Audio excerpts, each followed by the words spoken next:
ಸುದರ್ಶಿನಿ. ನಾನು 4ನೇ ತರಗತಿಯಲ್ಲಿ ಓದುತ್ತಿದ್ದೇನೆ. ನಾನು ಈಗ ಕನ್ನಡದ ಮೊದಲುಗಳನ್ನು ಹೇಳುತ್ತೇನೆ. ಕನ್ನಡದ ಮೊದಲ ಲಕ್ಷಣ ಗ್ರಂಥ ಕವಿರಾಜ ಮಾರ್ಗ. ಕನ್ನಡದ ಮೊದಲ ಅರಸರು ಮಯೂರ ವರ್ಮ. ಕನ್ನಡದ ಮೊದಲ ರಾಜವಂಶ ಕದಂಬರು. ಕನ್ನಡದ ಮೊದಲ ಶಾಸನ ಹಲ್ಮಿಡಿ ಶಾಸನ.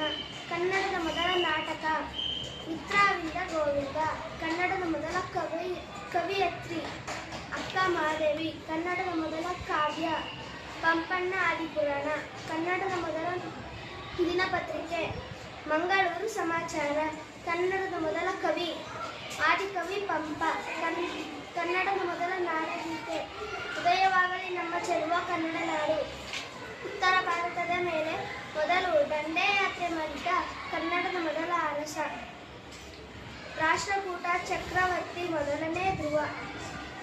ಕನ್ನಡಕ್ಕೆ ಮೊದಲು ಜ್ಞಾನಪೀಠ ಪ್ರಶಸ್ತಿ ಪಡೆದವರು ಯಾರು ಮತ್ತು ಅವರ ಕೃತಿ ಯಾವುದು? ಕುವೆಂಪು. ಶ್ರೀರಾಮಾಯಣ ದರ್ಶನಂ. ಧನ್ಯವಾದಗಳು.